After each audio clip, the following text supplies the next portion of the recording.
Olá, você está assistindo a mais um vídeo do canal Pesadelos Reais. Nesse vídeo você vai ouvir histórias por 1 hora. Recomendo que use fones de ouvido se possível. Assim, você irá imergir na história muito mais. Não se esqueça de curtir o vídeo e se inscrever no canal. Agora se prepare, porque vamos começar.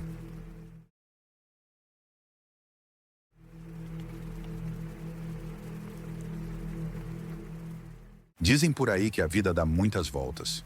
E eu acho que é verdade. Nunca se sabe onde isso vai terminar.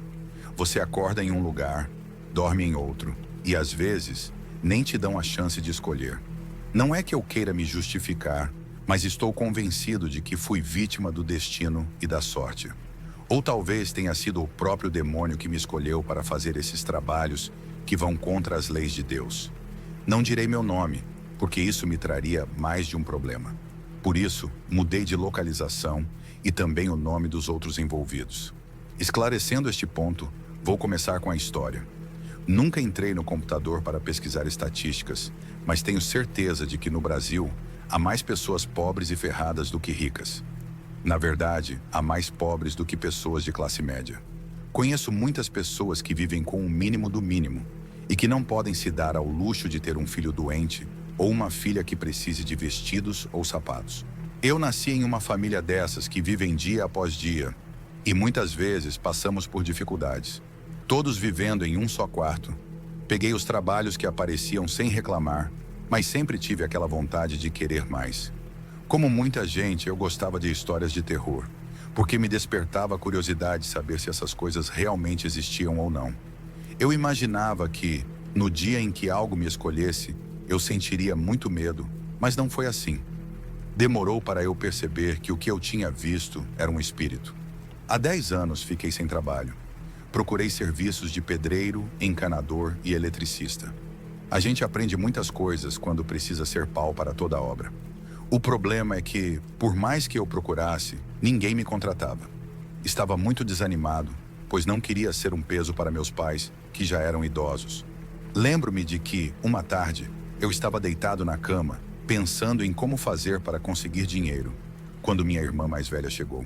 Ela é casada e tem filhos, mas nos visitava de vez em quando para ver se precisávamos de algo. Naquele dia, ela chegou para perguntar se eu já tinha arrumado emprego, pois uma senhora estava procurando um ajudante. Ajudante de quê? Perguntei. A senhora cura com ervas e santinhos, ela respondeu. Dizem que paga bem. Eu fui com meu marido para fazer uma limpeza espiritual no nosso filho, e a senhora nos perguntou se conhecíamos alguém que quisesse trabalhar. Pensei em você na hora. Você não perde nada. Tente, e, se não gostar, vá embora. Como eu disse, essas coisas mais me causavam curiosidade do que medo. E como já estava começando a ficar careca por não ter dinheiro, fui conhecer a tal curandeira. A senhora era cubana e não gostava que fizessem perguntas, ou que ficassem fuçando em suas coisas e materiais. Já estava trabalhando com ela havia uma semana, quando me pediu para receber um pacote. Naquela altura, ela já havia ganhado meu respeito, porque muitas pessoas a procuravam. Ela se deixava ser possuída por espíritos cujos nomes eu nunca decorei, mas eu mesmo ouvia como a voz dela mudava. Minha irmã me havia dito que a curandeira morava sozinha, mas isso não era verdade. Ela vivia com uma menina de 8 anos, loira e magra.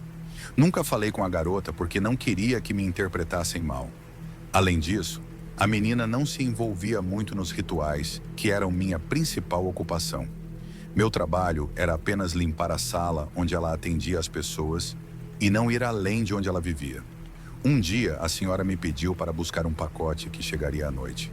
Ela me disse que o pacote já estava pago e me deu as instruções sobre quem eu deveria procurar.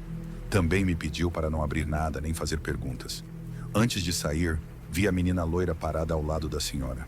Sorri para ela e ela retribuiu. Era uma garota muito bonita, mas tinha olhos muito tristes. Pensei que talvez fosse porque a senhora não dava muita atenção a ela. Fui embora morrendo de medo de a polícia me parar, pois havia comprado um carrinho sem documento.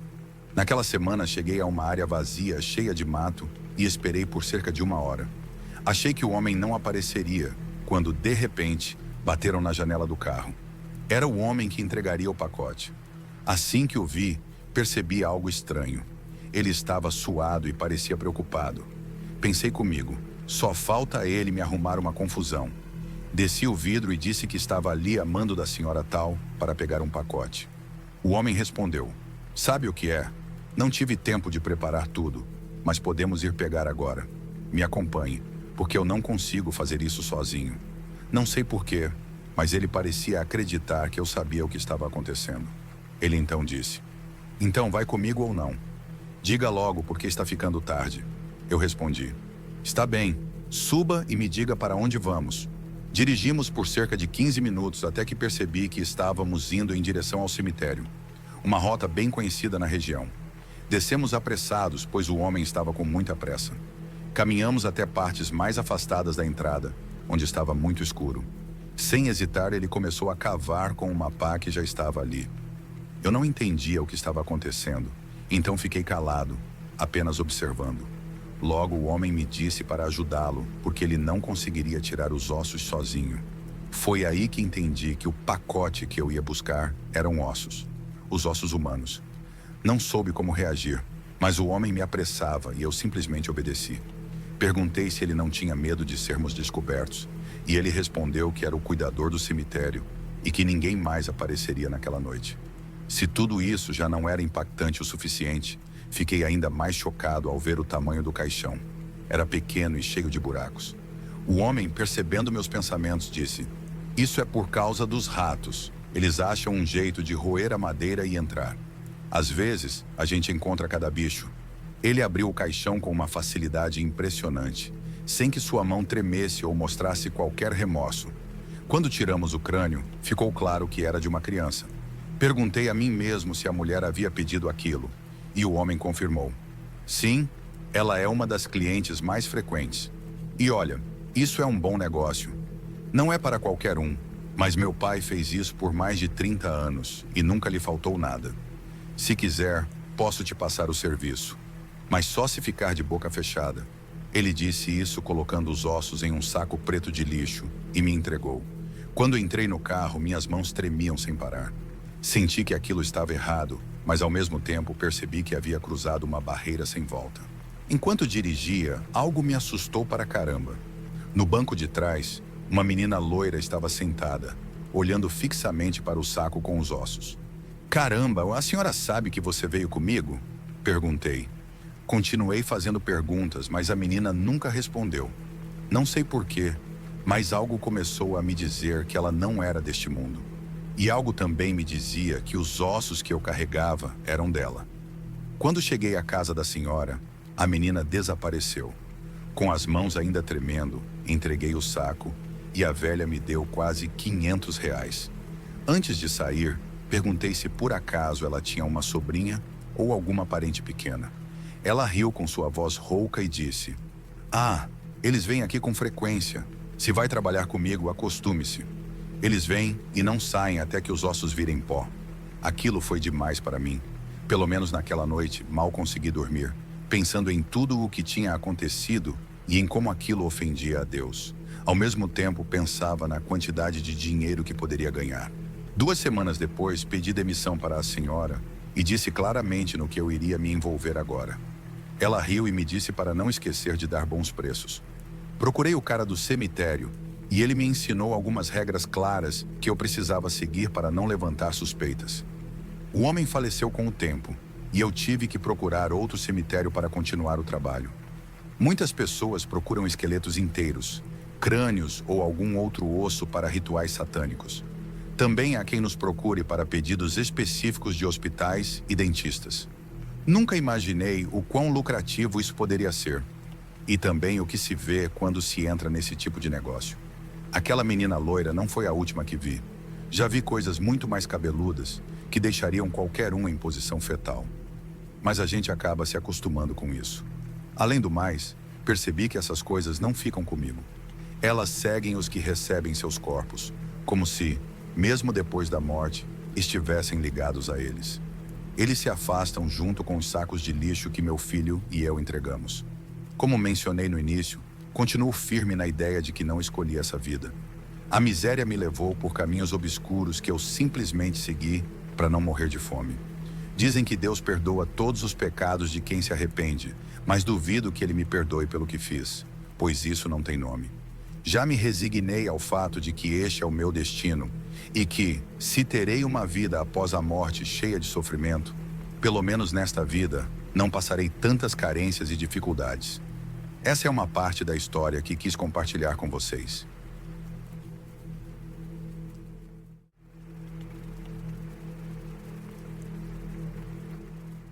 Quando eu era bem mais novo, costumava pescar camarões. Eu ia com meu primo ao rio para colocar algumas armadilhas feitas de varas e pedaços de pano para capturá-los. Era uma fonte de renda muito interessante para nós dois. Chegávamos a vender o quilo por até R$ 50 na época. Hoje eu moro no Maranhão e quero contar algumas experiências paranormais que aconteceram comigo e com meu primo desde pequenos. Meu pai nos ensinou a fazer essas caixas de pano que colocávamos no rio. Não eram muito elaboradas. Um simples quadrado com uma pequena abertura que era colocada contra a correnteza e prendia os camarões. Alguns conseguiam escapar, mas muitos ficavam presos. Em certas ocasiões, chegávamos a juntar 3 ou 4 quilos por dia. Normalmente vendíamos entre a própria família ou amigos em comunidades próximas. Fazíamos tudo isso quando íamos na casa dos meus avós. O lugar tinha um rio a menos de 10 minutos a pé, então sempre aproveitávamos quando os visitávamos para ganhar um dinheiro extra. Lembro que houve um tempo em que fazíamos isso quase todos os fins de semana. O dinheiro que ganhávamos dava para sair para jantar com as meninas ou até comprar alguma coisa. Às vezes colocávamos as armadilhas durante a tarde ou até a noite. Meu pai dizia que era mais eficaz. A primeira experiência paranormal aconteceu comigo. Lembro que naquela ocasião, meu primo não pôde ir à casa dos meus avós. Surgiu um compromisso de última hora e ele não pôde me acompanhar. Eu havia prometido ajudar meu avô com várias coisas, então não podia desistir. Cheguei lá por volta das 6 da tarde. A noite já estava caindo, mas mesmo assim aproveitei para fazer algumas armadilhas e colocá-las no rio. Meu avô, um pouco curioso, me disse que já era tarde e que seria melhor fazer isso de manhã. Respondi que não levaria muito tempo e que queria aproveitar ao máximo. Eu precisava do dinheiro. Peguei um saco e o enrolei em uma caixa improvisada. Fiz 2 no total. Avisei que voltaria em alguns minutos e comecei meu caminho. Desci a barroca passando por um caminho cheio de árvores e plantas. Era um caminho branco que se abria no meio da natureza. Cheguei à margem, entrei no rio e subi alguns metros. Parei em uma pequena piscina natural, onde meu primo e eu sempre encontrávamos camarões. Eu tinha uma lanterna que coloquei entre o pescoço e o ombro, pressionando para que não caísse. Era minha única luz. Afundei a caixa e coloquei algumas pedras dentro. Verifiquei se estava bem presa e continuei.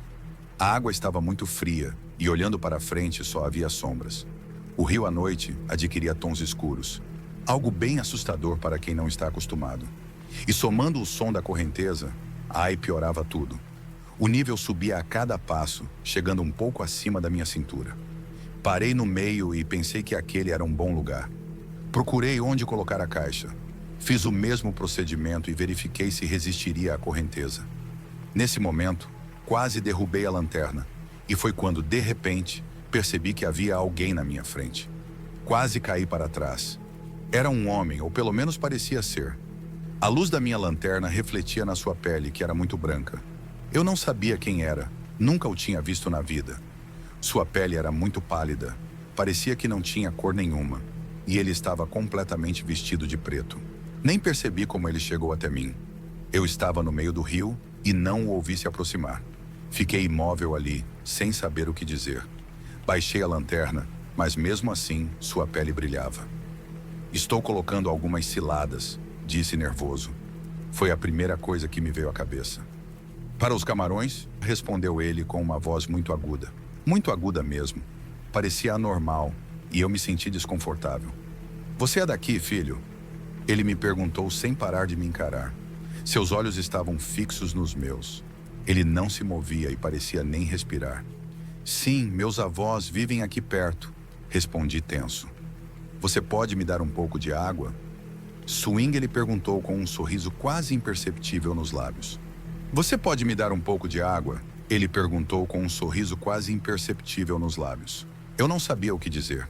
A expressão em seu rosto me alertava que eu não podia recusar.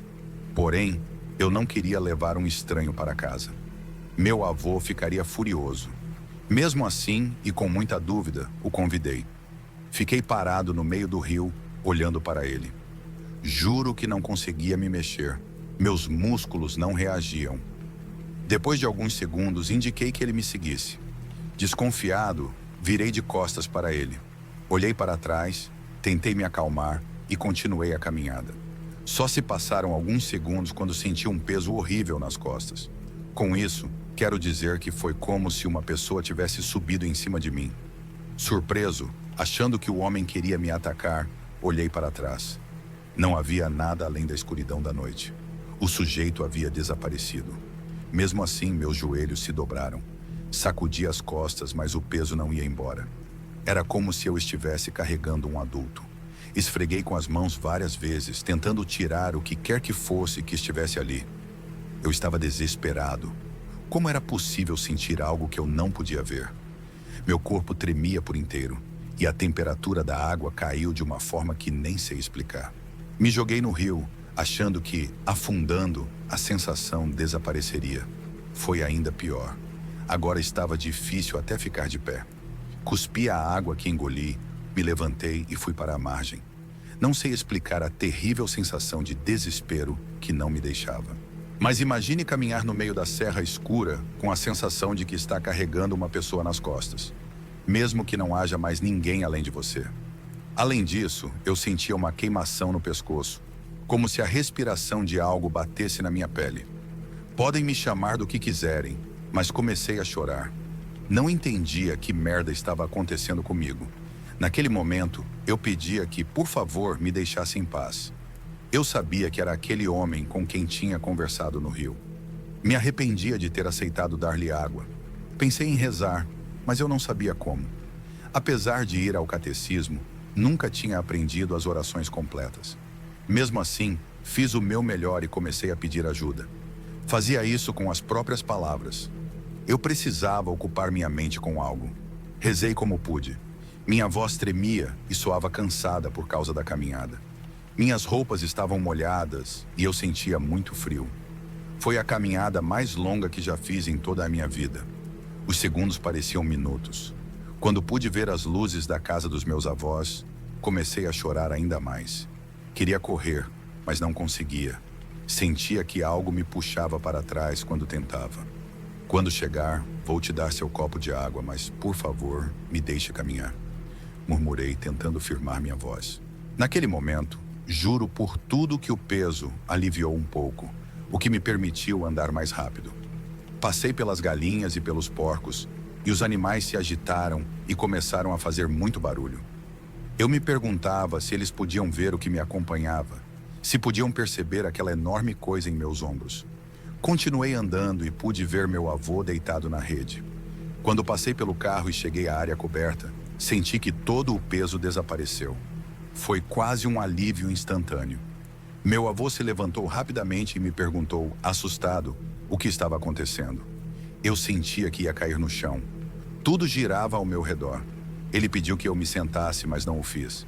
Entrei na cozinha, onde minha avó estava terminando de lavar os pratos. Não ouvi o que ela disse. Apenas peguei um copo, enchi de água e saí mais uma vez para fora. Nem sabia onde colocá-lo. Então me abaixei e o deixei no chão. Você está bem? Meu avô me perguntava preocupado. Tinha um cara no rio, finalmente falei. Ele me disse que queria água. Ambos me observavam, tentando entender. E onde está ele? Perguntou minha avó. Eu não conseguia organizar minhas ideias. Estava muito assustado. Não sabia como explicar ao meu cérebro o que tinha acontecido. É que não fazia sentido algum. Pedi a eles que entrássemos na casa. Achava que alguém estava me observando de longe. Quando finalmente consegui me acalmar, contei tudo o que aconteceu. Mesmo enquanto eu falava, soava difícil de acreditar. Mas não era mentira. Era real. O terror foi real. Minha avó pegou uma garrafa de vidro e me serviu um copo de água benta. Tome rápido, ela ordenou. Eu obedeci, mas ainda assim me sentia tenso. Pelas expressões deles, eu sabia que acreditavam em mim. Descrevi muito assustado, como uma força me puxava, impedindo que eu andasse. Aquela noite fizemos um terço, e minha avó nos guiou em todo o processo. Quando terminamos, ela saiu e jogou água benta ao redor de todos os muros da casa, repetindo em voz alta o Pai Nosso. Meu avô não parava de me olhar e me fazia a mesma pergunta várias vezes. Ele queria saber como era o homem, como ele se parecia. Fiquei sentado no sofá a noite toda, olhando para o vazio, tentando esquecer o que senti. Mas os calafrios me tomavam por completo. Nos meses que se seguiram a esse acontecimento, eu me assustava com qualquer coisa. Até mesmo o som da louça ou quando alguém chegava de surpresa me fazia pular. Tinha medo de que aquele ser tivesse me seguido. Eu ainda não entendo por que tinha esse pressentimento, mas sentia que algo dele havia ficado comigo. Às vezes, quando me sentia cansado, o imaginava pendurado nas minhas costas. Mesmo quando me olhava no espelho, achava que via seu rosto espreitando por cima de um dos meus ombros. Felizmente, tudo estava na minha cabeça. Ou pelo menos é isso que eu quero acreditar. Parei de ir colocar armadilhas no rio à noite. E quando o fazia, era porque ia com meu primo durante o dia. Essa história agora faz parte da minha família. Sou conhecido como o primo ou o tio a quem algo de outro mundo subiu nas costas. Talvez hoje eu leve isso na zoeira, mas o terror que senti naquela noite é algo que jamais na minha vida espero voltar a experimentar. Eu ia contar a história do meu primo também, mas creio que meu relato já tenha ficado longo demais. Não quero tomar mais tempo. Geralmente não comento nos vídeos, mas, caso queiram ouvir a história dele, irei trazer.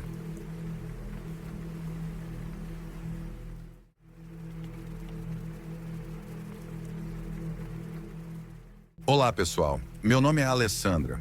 Até hoje nunca tive coragem de compartilhar um dos muitos eventos paranormais que vivi, mas agora estou pronta para contar. O canal me ajudou a perceber que muitos de nós passamos por esse tipo de encontro. No final de 2019, minha família passou por uma das épocas mais dolorosas de nossas vidas. Minha cunhada foi diagnosticada com leucemia e minha irmã descobriu um tumor no seio que acabou sendo maligno. O tratamento da minha irmã estava programado para começar no início de 2020. Então, decidi ir morar com ela para acompanhá-la durante as quimioterapias e ajudá-la a cuidar da casa e dos filhos. Apesar das circunstâncias difíceis, gostei de estar perto da minha irmã e dos meus sobrinhos. Ela morava em um prédio muito antigo, sem elevador, e nós estávamos no quarto andar. No primeiro andar, vivia um casal com 3 filhos, sendo que a mais nova era um bebê de poucos meses. Menciono isso porque é um detalhe importante para a história. O que eu mais gostava no apartamento era a vista. Mesmo cercados por outros prédios, era possível ver o céu. Embora pareça algo sem importância, olhar para o céu me dava um pouco da paz que eu tanto precisava naquele momento. Durante meses, tive que ser forte para apoiar minha família e não deixar que a doença nos derrotasse. Uma noite, depois de levar minha irmã para sua quimioterapia, não conseguia dormir. Estava exausta e, mesmo tendo tomado um remédio para dormir, continuava me revirando na cama. Levantei-me para fazer um chá. Enquanto esperava a água ferver, uma única ideia me ocorreu: olhar para o céu. Me aproximei da janela na sala. Já passava da meia-noite quando comecei a ouvir um som suave. A voz de uma mulher cantando uma canção de ninar. No início, pensei que fosse a vizinha tentando fazer o bebê dormir. Gostei da suavidade com que ela cantava e do carinho com que pronunciava cada palavra. No entanto, tudo mudou quando a voz começou a ficar cada vez mais alta. Nesse momento, parecia que o som vinha de fora. Não fazia sentido para mim. Por que a vizinha levaria o bebê para a rua àquela hora? A primeira coisa que pensei foi que talvez a criança estivesse doente e a mãe estivesse tentando pegar um aplicativo para levá-la ao hospital. Pensei em sair para ver se poderia ajudá-las. Estava em um momento da minha vida em que parecia que todos ao meu redor precisavam de ajuda.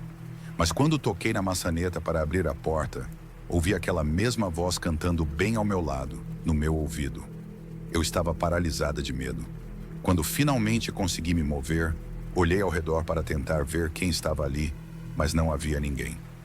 Nesse momento, vi minha sobrinha de 13 anos saindo do quarto e se aproximando. Ela disse que também não conseguia dormir, que estava se revirando a noite toda. Sentamo-nos na sala e ficamos lá por alguns minutos. Enquanto conversávamos, eu ainda podia ouvir aquele canto. No dia seguinte, enquanto jogava lixo fora, encontrei a vizinha do primeiro andar e perguntei se o bebê estava bem. Ela respondeu que sim e contou que eles estavam fora há alguns dias. Naquele momento fiquei confusa. Quem estava cantando naquela hora? Não havia nenhum outro bebê no prédio. Os dias se passaram e nossas visitas ao hospital ficaram mais frequentes. Uma noite, quando voltamos de uma consulta médica, vi pegadas descalças na entrada do apartamento. Dava para ver as marcas dos dedos no chão. Não sei se minha irmã não percebeu ou se preferiu ignorar, mas ela não me disse nada. Claro, as quimioterapias a deixavam exausta. Alguns minutos depois, ela adormeceu e eu comecei a cuidar das tarefas domésticas. Enquanto lavava os pratos, senti uma vontade profunda de olhar pela janela. Fechei a torneira e caminhei até a sala. Quando estava diante dos vidros, ouvi novamente aquele canto de ninar. Eu estava com medo, mas acima de tudo, senti uma dor profunda que tive que me segurar para não chorar. O canto se tornava cada vez mais intenso e de frente para a janela, vi uma figura parada no começo das escadas. Seu corpo era extremamente magro, só pele e osso, coberto de sujeira, e era muito, muito alta. Quando vi que, em seu rosto, não havia olhos, apenas buracos negros, percebi que não poderia ser humano. Não conseguia me mover. Fiquei perplexa ao ver que a figura começou a flutuar pelas escadas até o quarto andar, onde eu estava. A janela começou a tremer, como se um vento muito forte a estivesse balançando, e ficou extremamente frio. Fechei os olhos e senti como se alguém me puxasse para dentro do apartamento. Caí para trás e tudo ficou escuro. Os vidros pararam de vibrar. Foi como se eu tivesse acordado de um pesadelo. Os dias se passaram e os encontros com essa figura se tornaram mais frequentes. Parei de me aproximar da janela. Havia aprendido a lição. No entanto, aquele maldito canto me seguia por toda parte. Sentia que aquela voz perfurava minha cabeça. Em maio, os cânticos se intensificaram tanto que eu realmente achava que estava enlouquecendo. Aquela voz me seguia para onde quer que eu fosse. Não havia escapatória. Eu não tinha contado a ninguém o que estava acontecendo, nem mesmo a minha irmã, porque não queria preocupá-la. A única coisa boa daquela época foi que, no dia 1º, minha cunhada me ligou para contar que sua saúde estava avançando significativamente. Ela me convidou para nos encontrarmos e conversarmos. Quando a vi, percebi uma mulher muito diferente da que eu havia visitado no hospital. Ela estava animada com o progresso do tratamento e disse que não desistiria, que continuaria lutando contra a doença. Aquele encontro foi muito especial. Finalmente uma boa notícia para minha família. No entanto, quando nos despedimos, ela me segurou pela mão, olhou fixamente em meus olhos e me pediu um favor. Ela me pediu que jurasse que faria isso. Respondi que sim, que faria qualquer coisa por ela. Cuide do meu filho, por favor. Eu apenas disse que tudo ficaria bem e que tanto ela quanto minha irmã se recuperariam. Jurei que ela estaria lá para ver seu filho crescer também. Poucos dias depois, no dia 22 de maio, estávamos comemorando o aniversário de 6 anos do meu sobrinho, quando meu irmão teve que levar minha cunhada às pressas ao hospital. Todos ficamos muito preocupados, sem saber o que fazer ou como ajudar. Soube que ela chegou inconsciente e foi imediatamente levada para a UTI. Uma semana depois, perto da meia-noite, comecei a ouvir aquele som novamente. Mas desta vez eu estava com febre alta e me sentia muito tonta. O canto era muito mais intenso do que nos outros dias. Levantei-me com o pouco de força que me restava e, mais uma vez, senti a necessidade de olhar pela janela.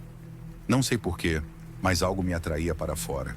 E lá estava novamente aquela figura esquelética. Ela estendeu a mão para mim e no outro braço segurava um bebê envolto em uma manta. De repente, tentou me entregar o bebê. Eu recusei, não quis nem tocá-lo.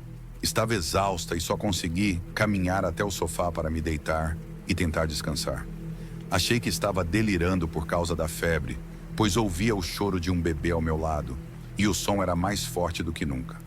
No dia seguinte, já recuperada da febre, levantei-me e fui até a janela novamente.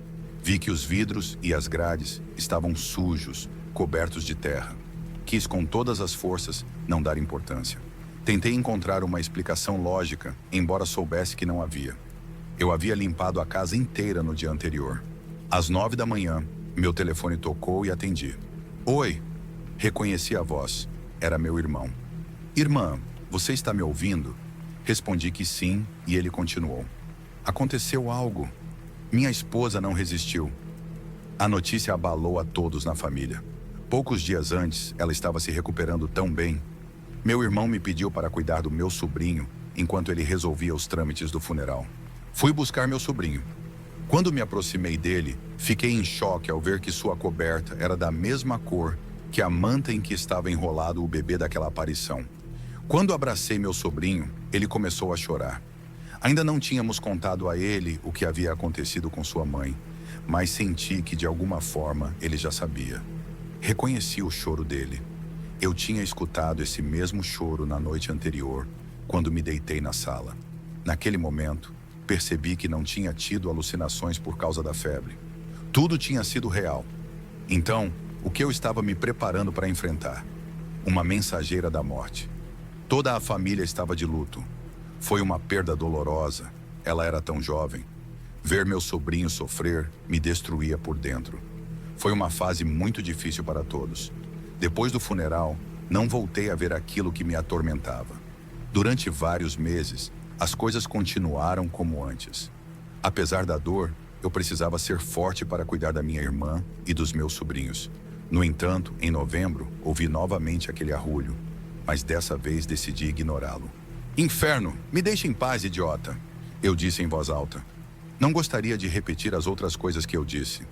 Foram palavras ofensivas e até palavrões. Eu a amaldiçoei. Odiava o que quer que ela fosse. Sentia que ela era a culpada pelo que aconteceu com minha cunhada. Disse para ela ir embora, que eu não queria vê-la nem ouvi-la de novo. No dia seguinte, tudo foi normal, mas à noite, fui acordada por uma dor no corpo. Sentia meus pulsos queimarem, como se estivessem sendo segurados com força, e eu não conseguia me mover. Desesperada, sabia que aquilo não era um pesadelo. Você é idiota, disse uma voz ao meu lado. A canção mudou de tom. Já não era um som terno como das vezes anteriores. Consegui ver de relance que lá estava novamente aquela mulher ao meu lado. Ela estendeu a mão para mim. Desta vez, segurava umas bolas pretas e úmidas, que pareciam feitas de esponja. Eu não entendia o que significavam, mas pelo que já tinha acontecido antes, sabia que não se tratava de nada bom. Não sabia o que fazer e comecei a chorar. Chorei tão alto que acordei minha irmã. Quando ela entrou no quarto e me viu, me abraçou. Disse que tinha me ouvido brigar com alguém e até escutou batidas nas paredes. Enquanto me abraçava, viu que meus pulsos estavam vermelhos, como se alguém estivesse me segurando com muita força. Minha irmã tentou me acalmar, tentou me convencer e até convencer a si mesma de que tudo tinha sido um pesadelo, embora as marcas no meu corpo dissessem o contrário. Era muito cedo, mas como já tinha amanhecido, tentamos esquecer o que aconteceu e seguir com a rotina do dia. Dei seus medicamentos e a deixei descansando enquanto eu limpava a casa. Naquela noite recebemos uma ligação. Era um dos irmãos da minha mãe, meu tio. Ele nos disse que minha avó havia falecido. Até então, ela felizmente não tinha nenhuma doença e, apesar de seus 90 anos, era uma mulher muito saudável. Quando chegamos à casa da minha avó, meu tio nos contou que ela não se sentiu bem na noite anterior. Ela estava brava com isso e tomou água antes de ir se deitar. Ela estava sozinha no quarto enquanto meu tio arrumava a cozinha e lavava os pratos. Uns 20 minutos depois, quando ele foi ver se ela precisava de algo, a encontrou fazendo sons estranhos, como aquela sororoca da morte que muitos mencionam. Ele tentou ajudá-la, mas foi inútil. Ela faleceu poucos minutos depois. Quando meu tio percebeu que não podia fazer mais nada por minha avó, começou a chorar e se sentou no chão. Foi então que ele viu algumas bolas pretas debaixo da cama. Ele não as tinha visto antes, porque a colcha as cobria. Ele não sabia o que eram.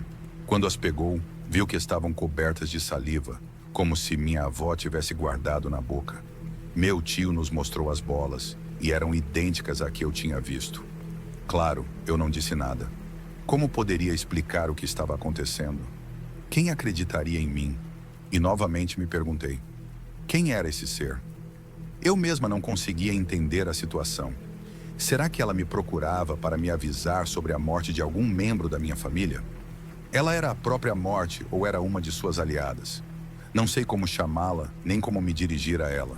Por sorte, não a vi novamente e espero que não apareça mais por muitos anos. E se ela vier novamente, que seja de uma maneira mais tranquila.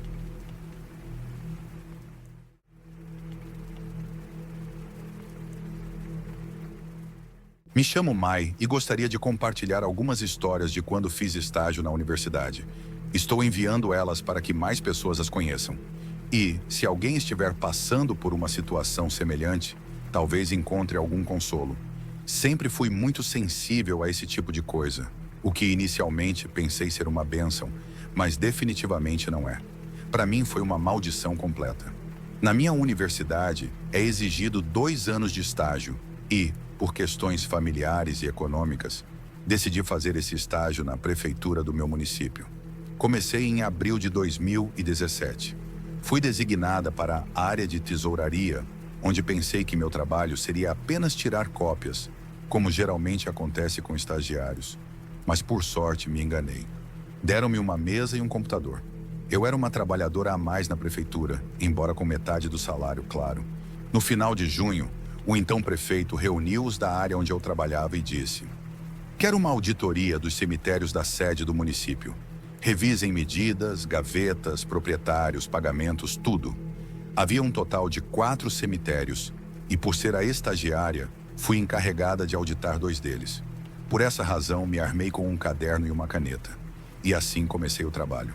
A primeira coisa que me aconteceu foi cerca de uma semana após um pesado trabalho de campo, em julho. Lembro-me que, enquanto mediamos terrenos, uma tempestade começou. Refugiei-me em uma espécie de quiosque no cemitério, que serve para realizar missas no dia de finados. Caminhava em círculos, tentando conservar um pouco de calor corporal, já que estava muito frio. Ao longe vi um menino de cerca de 7 anos que saltava entre os túmulos e gritei: "Ei, garoto! Você venha para cá! Não fique na chuva!"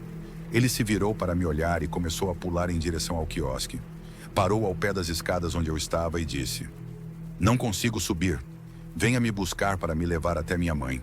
Ele estendeu sua mão e pude ver que estava cheia de cortes e bolhas. Cheguei um pouco mais perto e percebi que o menino não tinha um olho e não usava sapatos. Seus pés eram mais como garras, e foi aí que entendi por que ele pulava. Depois vi seu sorriso. Tinha dentes deformados. Aquilo não era um menino. Eu estava morta de medo e com uma voz trêmula disse: "O que quer que esteja procurando de mim, você não vai conseguir." Ele começou a rir enquanto eu me afastava e foi embora do mesmo jeito que chegou, dando pulos. Esperei a chuva passar e já estava pronta para ir embora. Depois disso, outros eventos aconteceram, mas quero focar em um que ocorreu pouco tempo depois. Para isso, é necessário uma pequena introdução. O dia de finados coincide com a festa de Todos os Santos, que é a celebração mais importante da minha cidade. Naquele mês de setembro, o prefeito contratou uma mulher para retirar todos os trabalhos que haviam sido deixados nos cemitérios, pois, segundo ele, davam uma má imagem. Por superstição, não podíamos simplesmente jogá-los fora. Essa senhora teve uma tarefa titânica nos meses de setembro e outubro. No entanto, seu contrato não terminou ao entrar novembro. Na verdade, sua presença se tornou recorrente nos cemitérios, especialmente nos que eu trabalhava, pois ficavam no centro da cidade. O que vou contar aconteceu nos dias 25 e 26 de janeiro de 2018. Nunca esquecerei a data, e vocês logo entenderão por quê. Estive no cemitério o dia todo, a ponto de perder a noção do tempo. Eu revisava os túmulos que tinham sido relatados como abertos, ou seja, os pedreiros, o vigilante e o coveiro tinham encontrado trabalhos e ossos faltando. De fato, havia vários. Acompanhava a senhora de quem falei, Rosana, naquele dia 26. Já quase íamos embora. Rosana estava ocupada retirando um trabalho e eu verificando relatos para o dia seguinte. Poucos metros de mim, vi uma velhinha, toda vestida de preto, sentada em uma daquelas sepulturas excessivamente adornadas, com azulejos, esculturas e vasos de flores. Suponho que ela tinha acabado de perder alguém muito querido, por isso ainda estava lá. Aproximei-me e disse que eles já estavam fechando o portão, que já era tarde, e, se ela quisesse, eu poderia acompanhá-la até a saída. Fiz essa oferta porque a senhora parecia muito idosa, com cerca de 90 anos. Seu corpo era extremamente magro e suas costas desenhavam uma curva bem acentuada. A senhora me olhou.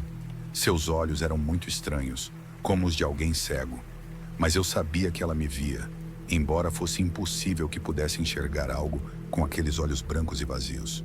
Houve um silêncio incômodo, e com uma voz estranha e quebrada, ela disse: "Sim, me acompanhe, filha." Segurei seu braço. Ele estava muito frio. Deixei que ela escolhesse o caminho, pois me sentia, não sei, adormecida. Quando voltei a mim, percebi que não estávamos indo em direção à saída. Na verdade, estávamos nos aprofundando cada vez mais no cemitério.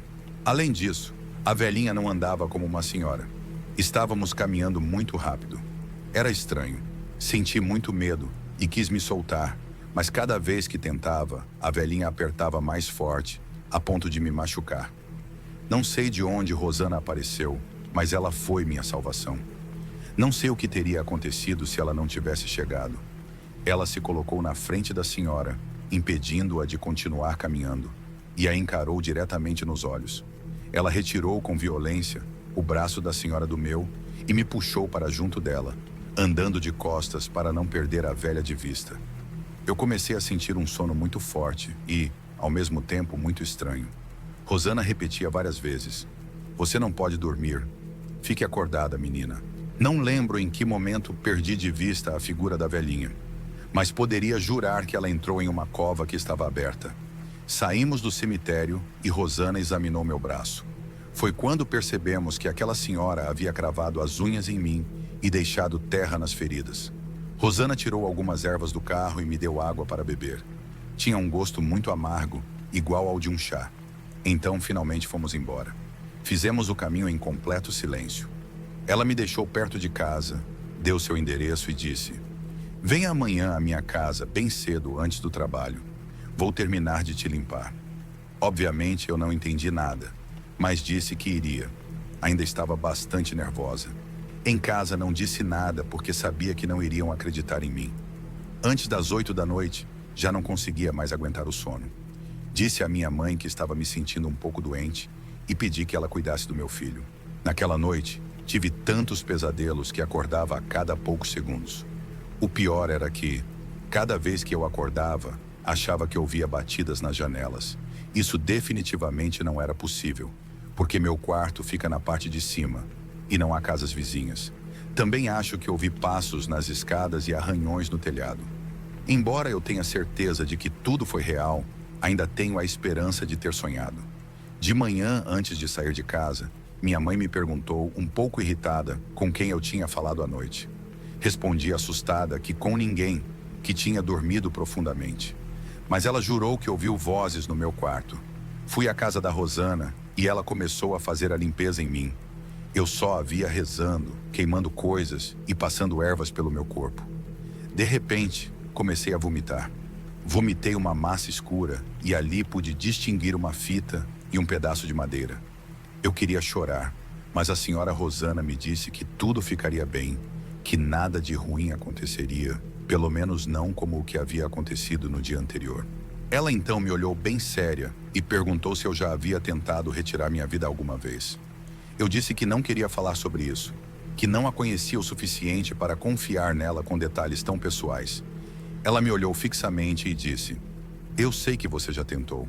Você já tem um trabalho bem antigo e isso eu não posso tirar de você. Mas posso te dizer onde está e quem fez." A ouvi com atenção e ela continuou a falar: "Por causa desse trabalho, você não vai parar de tentar até conseguir. Talvez por isso aquela velha do cemitério te escolheu. Olha, vou te dar um conselho. Nunca ajude ninguém em um cemitério, nem responda se alguém chamar o seu nome." Rosana também disse que o mais conveniente seria revisar o outro cemitério e evitar voltar ao mesmo lugar por um tempo. Ao chegarmos no outro cemitério, ela começou a nos guiar, já que eu não tinha o mapa dos lugares com ocorrências ali. Ela me levou a um espaço que fazia fronteira com uma ravina, segurou minha mão e disse algo que até hoje me arrepia. Aqui te enterraram de cabeça para baixo e com muitos alfinetes em todo o seu corpo. Eu permanecia cética, até tentei ignorá-la para acabar com aquela situação desconfortável. A interrompi, sugerindo que nos concentrássemos no trabalho para não sairmos muito tarde. Encontramos as sepulturas abertas que tinham sido reportadas e ela começou a retirar objetos de lá. Nesse momento, recebi uma ligação do escritório reportando um mausoléu de um jovem de 25 anos que tinha sido cruelmente assassinado. Disse à senhora que iria verificar e ela me lembrou do aviso daquela manhã. Nunca ajude ninguém em um cemitério, nem responda se alguém chamar seu nome. Preciso fazer uma pausa para explicar que nesse cemitério há todo tipo de túmulos e estão tão próximos que formam pequenas elevações. Em algumas partes, não se caminha entre os corredores, mas sobre eles próprios. Há uma árvore enorme no meio do cemitério e outra no ponto oposto à entrada principal. Existem 3 entradas, mas todas só são abertas no dia de finados. No restante do ano, só se entra pela entrada principal, que também é a única saída. Fui procurar o mausoléu e encontrei velas pretas, brancas e outras amareladas, que pareciam bastante oleosas. No ar havia um cheiro muito forte de excremento vindo de um prato com sementes, e o que me parecia ser um coração de porco ou boi. O tempo todo, eu enviava mensagens para meu ex-namorado para tentar manter a calma, já que ele sempre se interessou por essas coisas. Perguntei se poderíamos fazer uma videochamada para ele ver o que eu estava presenciando. O problema foi que a mensagem nunca chegou. Perdi completamente o sinal do telefone. Nunca tinha me acontecido isso em cemitérios, mas não dei muita importância. Continuei andando e tirei algumas fotos de esculturas de tumbas que me causaram uma fascinação indescritível. De onde eu estava, podia ver a entrada principal. Ao passar por uma área, senti um puxão no pé e, ao olhar, percebi que meu cadarço tinha se desamarrado. Abaixei para amarrá-lo, pois não queria cair. Ao me levantar, a entrada tinha desaparecido. Girei e tudo o que via eram lápides e mausoléus. Um vento forte começou a soprar, acompanhado de uma leve garoa. Comecei a caminhar, indo para cima, para baixo, para a esquerda e para a direita. Mas tudo eram túmulos. Fui ficando cada vez mais nervosa. Verificava meu celular na esperança de ter sinal para me comunicar com Rosana, com minha mãe, com meu ex ou com qualquer pessoa. Tive um ataque de asma provocado pela ansiedade, pelo pó e pelo mau tempo. Não conseguia respirar, então me sentei no chão e fechei os olhos. Ouvi a voz de uma criança. Depois soube que era o filho do coveiro daquele cemitério. Ele puxava meu braço enquanto gritava para o pai. Quando abri os olhos, estava encostada em uma lápide e me ofereceram uma Coca-Cola. Bom, talvez faça sentido, já que tive uma queda na pressão. É importante ressaltar que não me levantaram, apenas me encostaram na lápide mais próxima. Estávamos a uns 3 metros da entrada. Rosana se aproximou e disse: "Fique aqui e descanse. Já estou quase acabando." Meu celular enlouqueceu. Começaram a entrar várias mensagens. Meu ex me dizia para ter cuidado, que ele tinha que continuar trabalhando, mas que ficaria atento. Minha mãe tinha deixado uns 20 recados perguntando por mim. Liguei e não respondi. O coveiro e o filho me contaram que não tinham me visto até eu sentar no chão. Foi como se eu tivesse aparecido do nada. Rosana terminou rápido e se aproximou para me dizer que, por aquele dia, era só. Agradeci aquelas pessoas que se preocuparam comigo e saímos. Rosana me deu um abraço e disse: "Vou te colocar nas minhas orações. Toma cuidado em cemitérios, por favor." Tomamos direções diferentes e eu caminhei em direção ao comércio da minha avó, a quem eu também considero como mãe. Quando minha mãe e minha avó perguntaram por que eu estava lá tão cedo, eu disse que tive um ataque de asma por causa da alergia. Ambas culparam as flores e o pó e me deram um pouco do caldo de frango caipira que minha avó estava preparando para o almoço. Eu apenas aproveitei aquele pequeno momento de felicidade, embora não soubesse que seria o último de calma por um bom tempo. Naquela mesma noite, tudo se tornou um pesadelo. A saúde da minha avó piorou rapidamente, e no dia 2 de fevereiro ela também estava no cemitério. Lá onde tive o encontro com a estranha senhora que machucou meu braço, lá eu estava de novo. Desta vez, não a trabalho, mas para enterrar minha querida avó. Quando cheguei em casa depois de todo o sofrimento e com um enorme vazio que sentia no coração, percebi que tinha marcas de dedos no pescoço. O tempo todo que estive no cemitério, me senti como se não pudesse respirar. Naquele momento, achei que fosse a alergia novamente, as flores e o pó, e comecei a chorar. Não sei se pelo luto de perder minha avó, que era como uma segunda mãe, ou pela angústia de saber que algo invisível, mais uma vez, tinha tentado me fazer mal.